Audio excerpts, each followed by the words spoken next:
Habib ibn Zayd, une histoire d'amour et de sacrifice légendaire. Lui et son père Zayd ibn Asim prêtèrent allégeance au prophète sallallahu alayhi wa sallam lors du deuxième serment d'Al-Aqaba, dont nous avons parlé à plusieurs reprises dans cet ouvrage. Sa mère se nommait Nusayba bint Ka'b. Elle était la première des deux femmes médinoises à prêter allégeance au prophète sallallahu alayhi wa sallam à Al-Aqaba. La seconde femme était sa tante. Habib était un fervent croyant, profondément imprégné par la foi. Il accompagnait le messager de Dieu sallallahu alayhi wa sallam dans toutes ses batailles et ses expéditions. Il s'acquittait de tous ses devoirs religieux sans rien négliger. Plusieurs années plus tard, deux imposteurs virent le jour en prétendant être le messager de Dieu. Ils étaient redoutables et invitaient les gens à l'égarement. L'un se trouvait à Sanaa, au Yémen, et s'appelait Al-Awsad ibn Ka'b al-Ansi. L'autre vivait dans la région d'Al-Yamama et était nommé Musaylima, le menteur.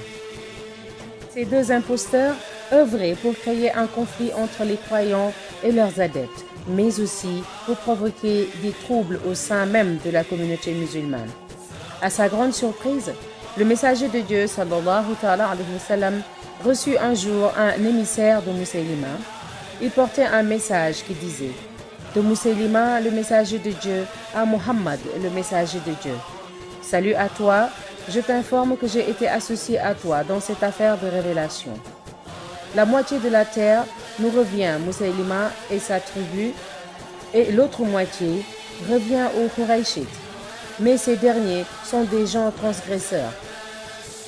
Le messager de Dieu, alayhi salatu wa salam, dicta à l'un de ses scribes sa réponse à Musaylima.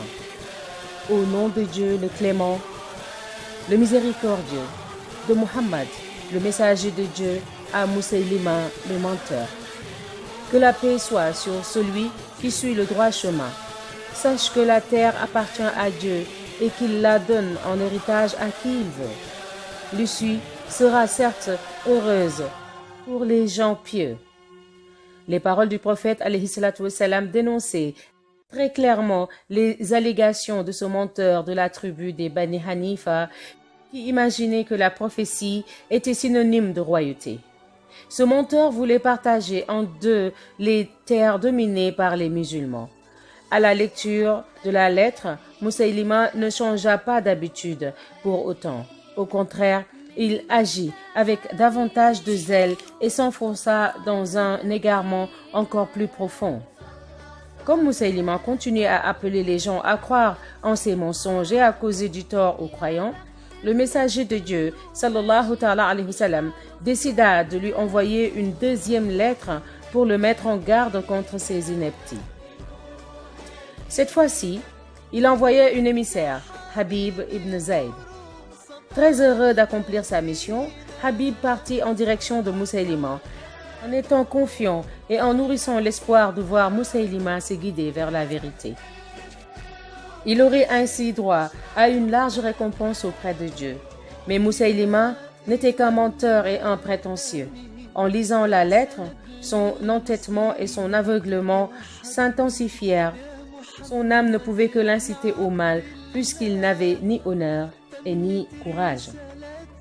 Il n'avait même pas la bravoure tant connue chez les Arabes. Par conséquent, rien ne pouvait l'empêcher d'assassiner le messager de Dieu, alayhi salatu wa salam, ce qui était considéré comme un crime odieux chez les Arabes.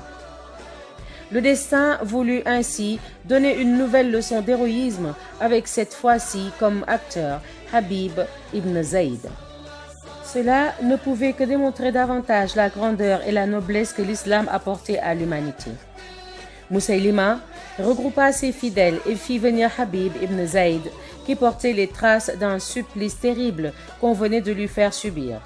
Musaylima espérait humilier l'émissaire du prophète alayhi salatu wa salam en le faisant craquer devant l'assemblée présente.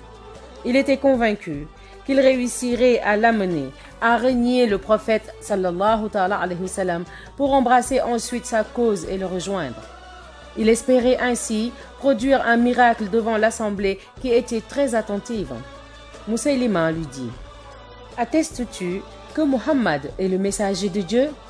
Habib répondit, oui, bien sûr, j'atteste que Muhammad est le messager de Dieu.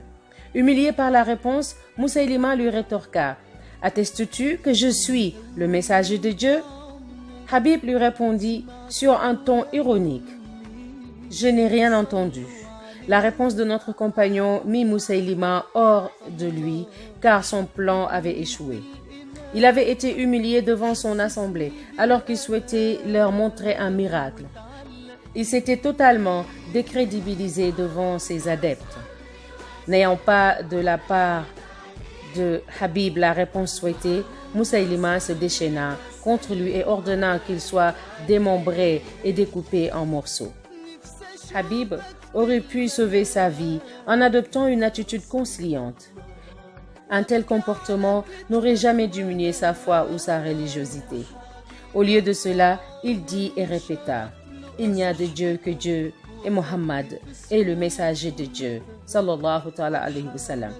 En vérité, ce grand compagnon qui avait pris part au serment d'Al-Aqaba avec son père, sa mère, son frère et sa tante ne pouvait pas sacrifier ses principes pour sauver sa vie.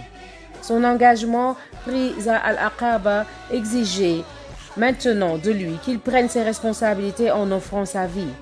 Il n'avait donc d'autre choix que de saisir cette occasion pour tomber en martyr. Dieu lui offrait l'occasion de quitter ce monde en étant en parfaite harmonie avec ses caractéristiques, constance, grandeur, héroïsme et sacrifice. Pour réussir, il ne lui restait plus qu'à mourir en martyr dans la voie de la guidée et au nom de la vérité. Lorsque le messager de Dieu, sallallahu alayhi wa sallam, apprit la nouvelle de la disparition de son noble émissaire, il patienta, n'attaqua pas Musaylima, en sachant que la réponse de Dieu était proche. Le messager de Dieu, sallallahu alayhi wa sallam, savait en effet, grâce à la révélation, que Musaylima, le menteur, allait prochainement périr. Quant à Nusayba bint Ka'b, la mère de Habib, elle jura de venger la mort de son fils Habib et de transpercer le corps de Musaylima par une flèche et son épée. Lors de la bataille légendaire d'Al-Yamama, le destin voulut que Nusayba soit présente dans l'armée musulmane envoyée par Abu Bakr. Elle tenait une épée dans sa main droite et une flèche dans sa main gauche. Alors que le combat faisait rage, elle avançait au milieu des troupes en criant « Où se trouve l'ennemi de Dieu, Musaylima ?» À la fin de la bataille, Nusayba se tiendra debout devant la dépouille de Musaylima, le menteur. Gravement blessée, elle se rappellera le visage de son fils tombé en martyr. La défaite de Musaylima et de ses hommes lui fera retrouver sa sérénité. La prochaine lecture se fera sur le récit de Ubay ibn Ka'b, Inch'Allah.